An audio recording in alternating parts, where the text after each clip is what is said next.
Tonight, a district attorney in Manhattan has started investigating cases involving rape kits that have been shelved for a period of time. A cardinal in Australia has been arrested on child sex assault charges. How does it affect those involved in the church? And Paul Manafort faces more time in prison after being sentenced last week. What were the charges and what did he have to say? WTOP 10 Nightly News starts now.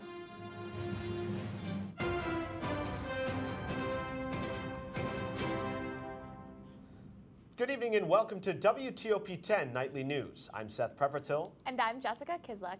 If you are watching the Battle of the Bands here on WTOP, you can watch it in its entirety later on WTOP's YouTube page.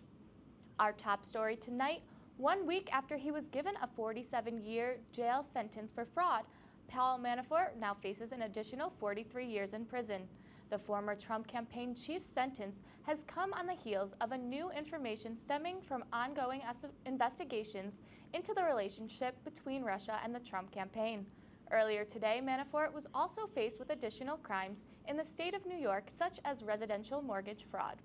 Manafort appeared in court in a wheelchair today and apologized to a court in the nation's capital. Manafort said, "I am sorry for what I've done and all the actions that got us here." He continued stating, "This case has taken everything from me already, my properties, my cash, my life insurance, trust accounts for my children and grandchildren, and even more." Manafort will serve a sentence of up to 73 months, 30 of which will be served concurrently. Governor Andrew Cuomo announced yesterday that his new initiative, Taste New York, will begin Monday, April 1st. Local farmers markets will pop up from the New York State Thruway service areas. These markets will promote the state's own local food and beverage products, giving farmers the opportunity to present their produce to their community, as well as tourists throughout the state. Products sold under Taste New York branding are now available in more than 70 locations across the state. President Trump is set to award the posthumous Medal of Honor to Fort Drum Sergeant Travis W. Atkins after he saved 3 soldiers from a suicide bomber in Iraq in 2007. Atkins' son and family will join the president in the White House for the official ceremony on March 27th.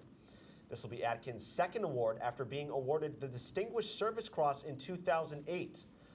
Over 10 years since Atkins' passing, his memory continues to live on through the recognition of these awards. The Manhattan District Attorney's Office has allotted about $38 million to law enforcement jurisdictions across the country, with the goal of getting the national backlog of untested rape kits processed. James Ford has more.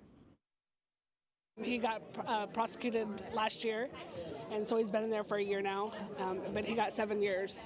Tracy Rios of Arizona talks about action taken by the Manhattan District Attorney's Office that led to an arrest in her rape case 15 years after the crime. That's how long in her case that the rape kit, tools that find and store an assailant's DNA, sat in a warehouse. What brought it out and brought her attacker to justice?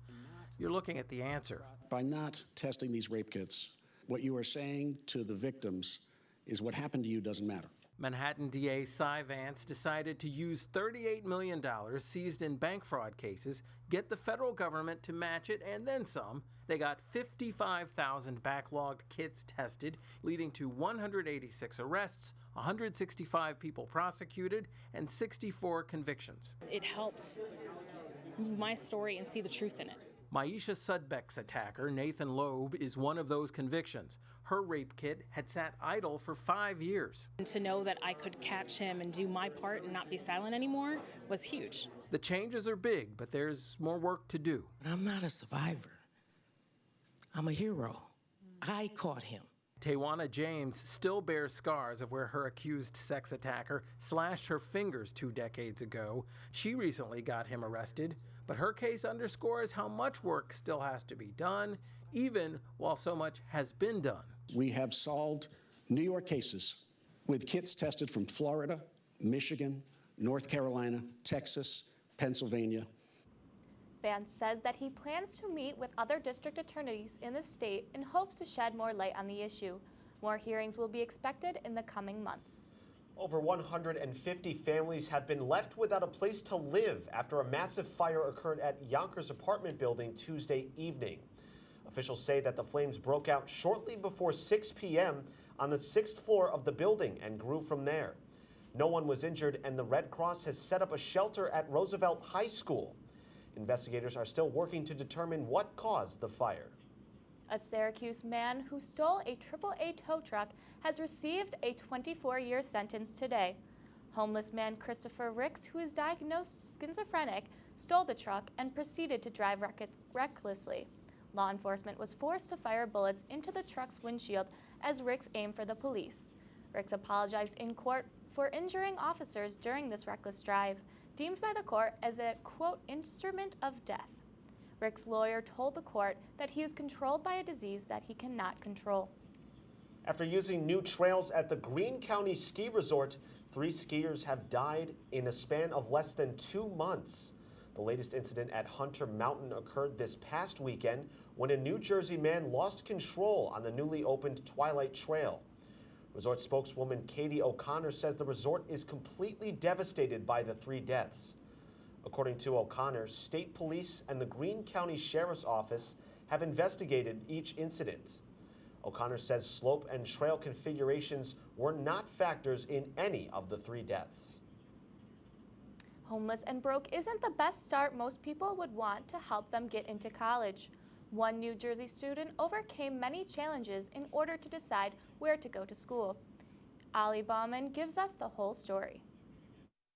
Caldwell University. Laid out in front of 17-year-old Dylan Chittick are not just pamphlets of college options. NGCU, Ramapo, and Albright. They're acceptance letters, all 17 of them. I have to have a lot of determination. After moving from Trinidad at just 7 years old and becoming a citizen, Dylan and his family went through countless heartaches. His younger twin brothers are living with serious heart conditions, and his family has been in and out of homelessness. There's been a lot of people saying you're not going to achieve this, and me getting these acceptance letters kind of verifies what I've been saying, that I can do it and I will do it. The Jersey City teen set his goals high and met them, becoming the senior class president at Henry Snyder High School and was inducted into the Honor Society. Now he is to become the first in his family to go to college. It was his single mother's courage to ask for help from the nonprofit Women Rising that Dylan says wants him to do better. It's been hard financially. We've been homeless. Putting herself out there like that basically made me more determined to never let us get back in that situation again. She's a great example of doing all that's necessary to help her children. Among many things, the center has put them up in permanent supportive housing, giving Dylan a safe place to study and wait on his last acceptance letter. The college in New Jersey, I haven't heard back yet, but it's my top score right now. Hoping that number brings him up to... Now, you may be wondering, how did Dylan pay all those application fees? Well, because of his financial situation, they were all waived.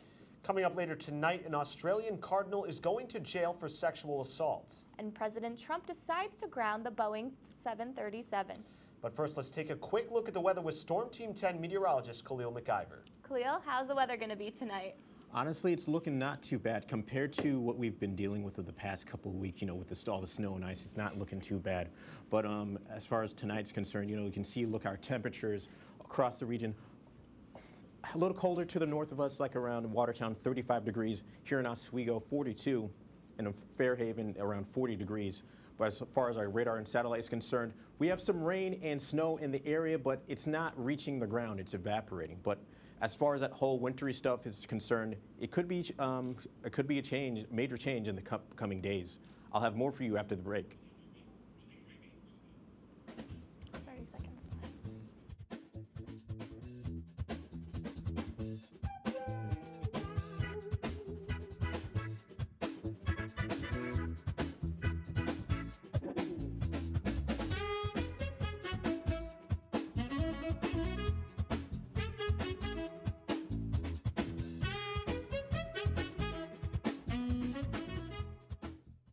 Most of us like to be out in the sun. That's why sunscreen and other safety measures are key to protecting your skin from aging and cancer. The FDA recommends using a sunscreen with an SPF of 15 or higher. Also, look for broad spectrum on the label. That means both harmful ultraviolet A and B rays are blocked.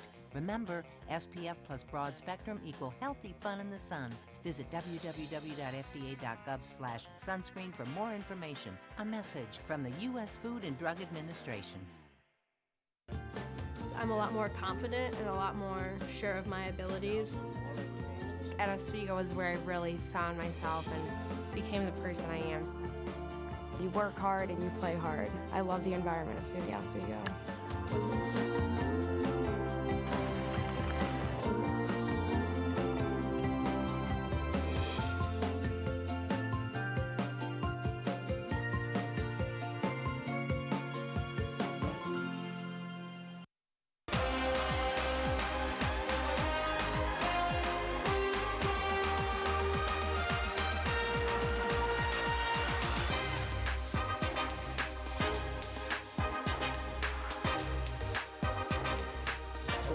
David Richey. I mean, they were. Do you think Bryce Harvey, Tommy John survivor, Nathan Eovaldi?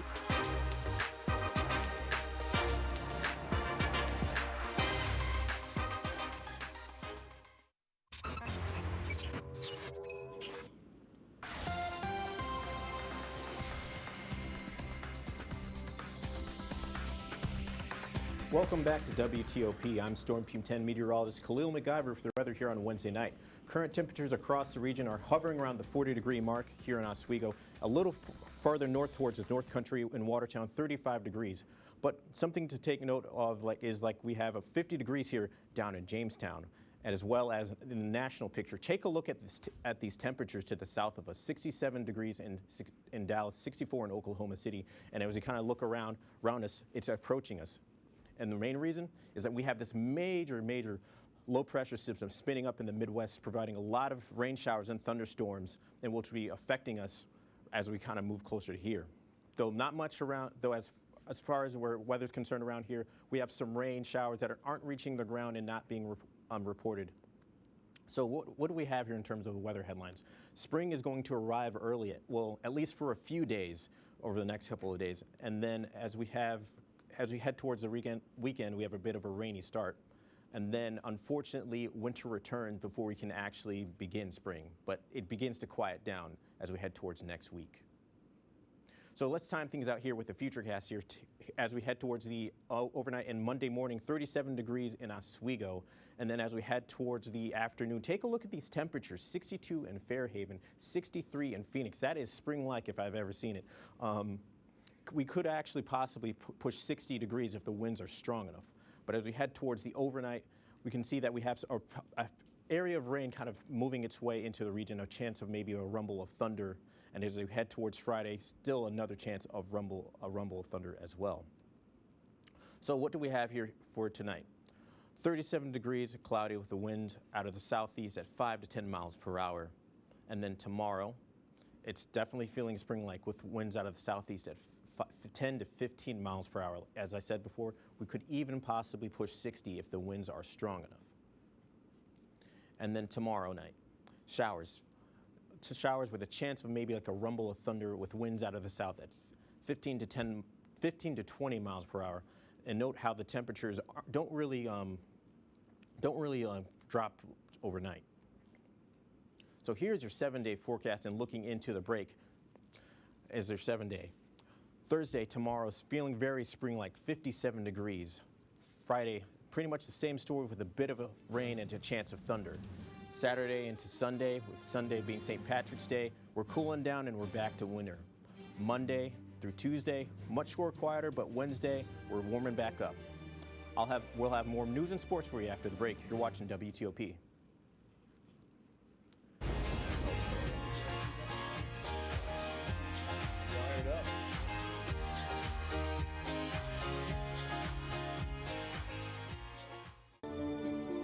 Guys, I don't feel so good. Shouldn't have had that chili for lunch.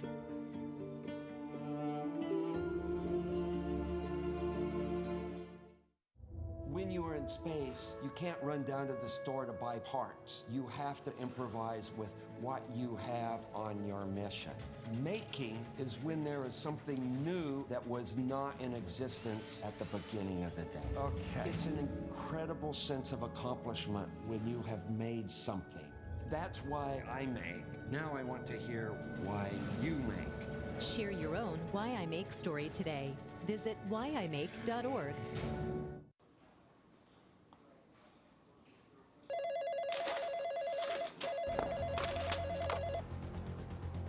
Hello? Josh, the stream's not working. We need you to fix it right now. The stream's down? I'll be right there.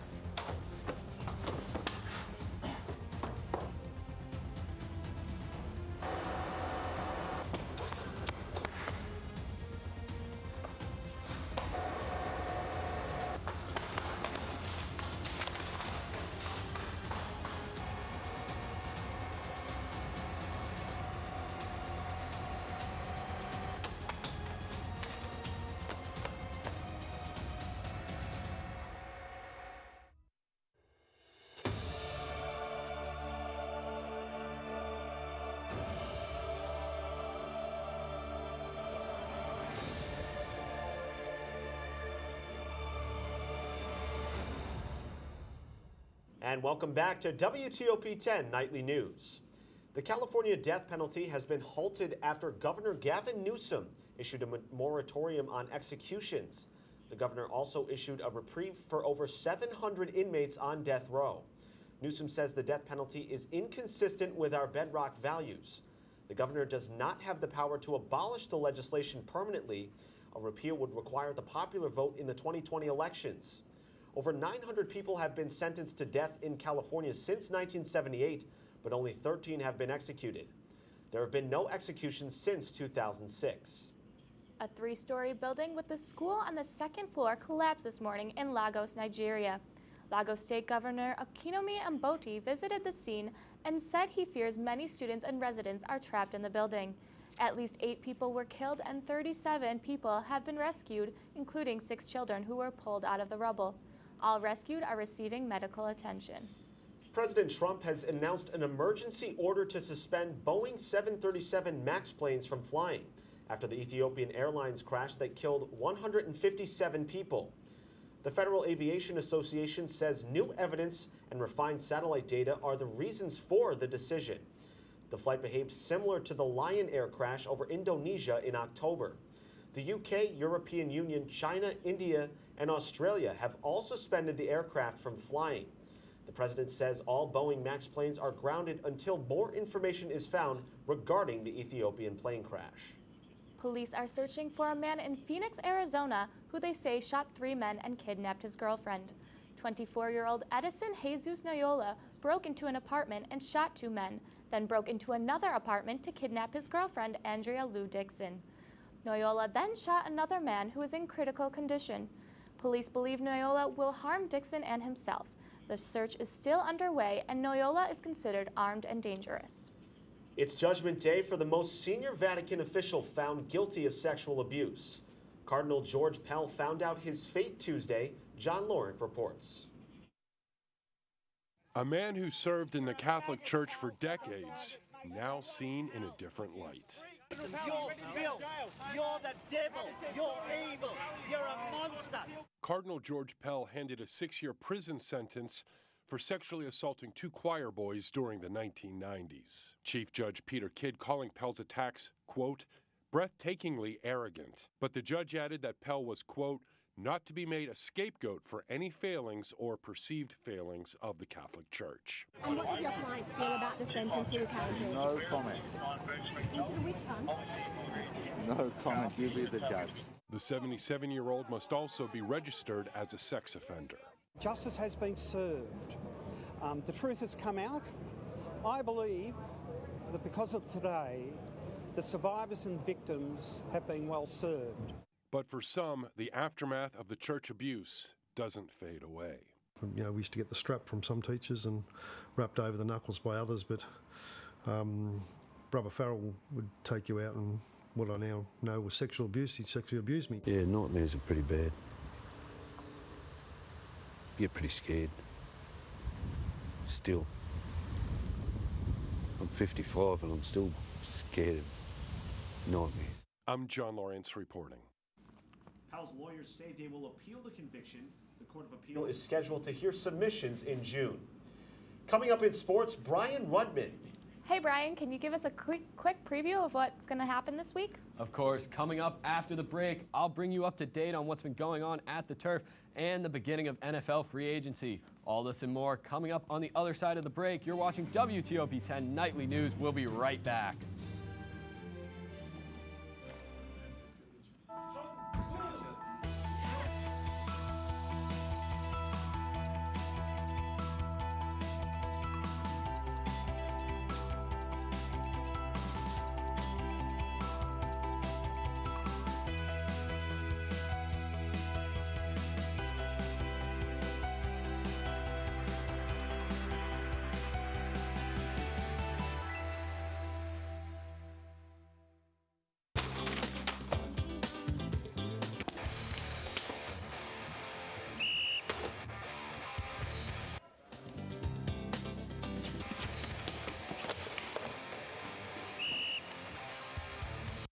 Pretty good today, pretty good. You know, I thought we called a pretty fair game. Come on, man, that was a weak call. Yeah, man, that ref is totally soft.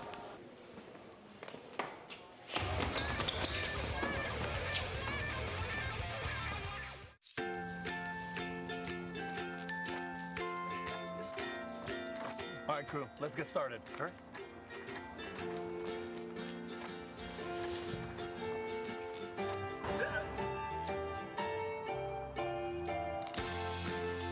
Don't ignore the law. You must call 811 at least 2 to 3 days before any digging project so you can avoid hitting our essential buried utilities. For digging projects big or small, make the call to 811.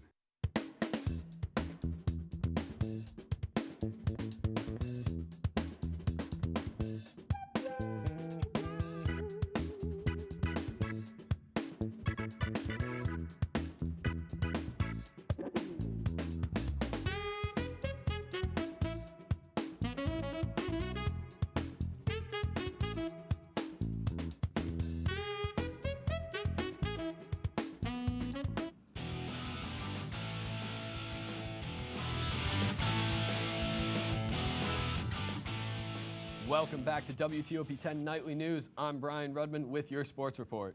Starting on the basketball court, as the season may be over for the Oswego State men's basketball team, but the awards keep on rolling in. Earlier today, the National Association of Basketball Coaches honored Oswego's Tyler Pierre, Liam Sanborn, and head coach Jason Leone to all district honors. The senior Pierre was named to the East first team. Sanborn, a sophomore, was named to the second team, and Coach Leone was named Coach of the Year in the East District. Congratulations to the three of them on a great season. The Oswego State men's lacrosse team started off this season with high hopes. They're looking to make it back to another SUNYAC championship game after losing to Cortland last year. As Rory Parker explains, the Lakers have worked hard this offseason to better themselves. Coming off a strong season last year, losing in the SUNYAC championship, head coach Drew Beswick talks about the lessons learned from that game and the qualities needed to reach another championship game this season. You know, I think it's just the preparation and execution. The execution piece, you know, in the first couple of quarters, I think came back to bite us in the end of the game.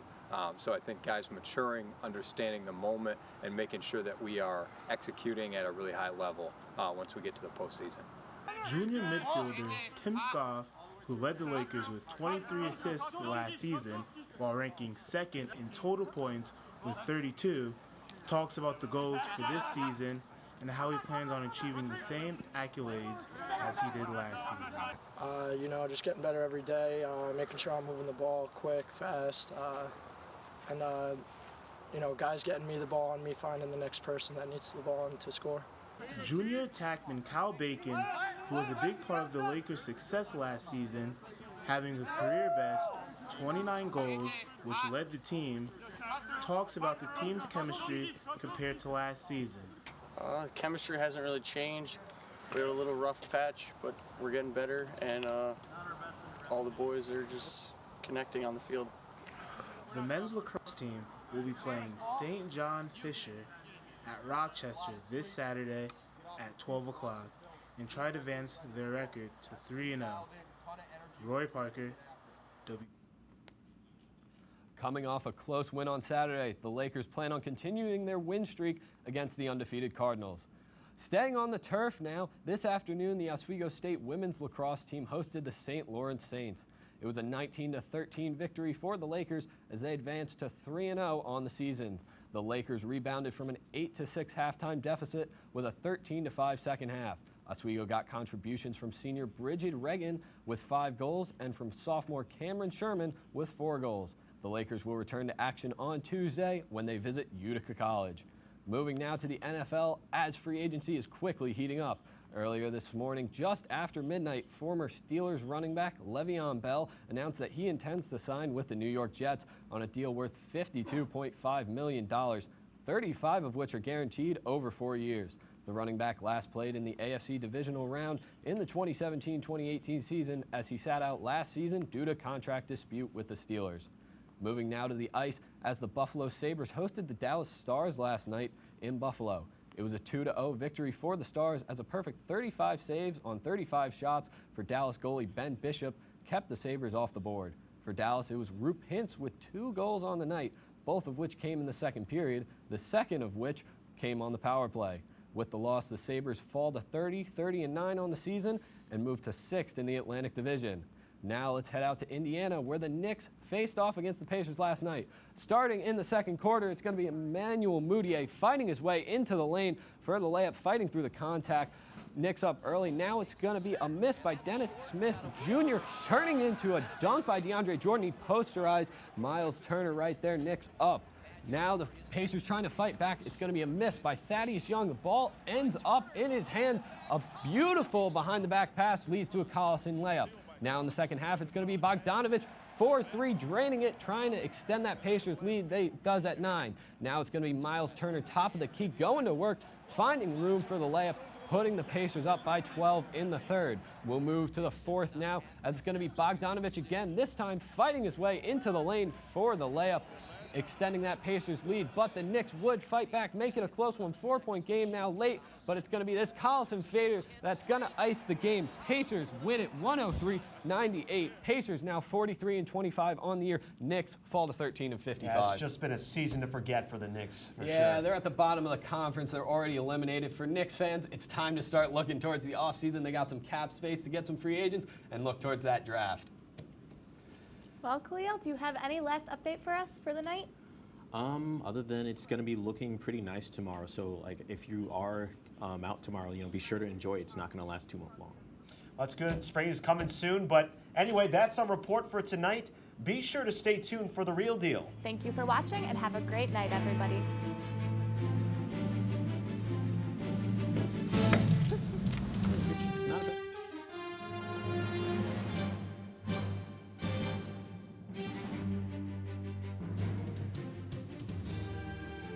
Hey, President Stanley, what's your favorite television station? I don't know. Hey, guys, what do you think? Guys,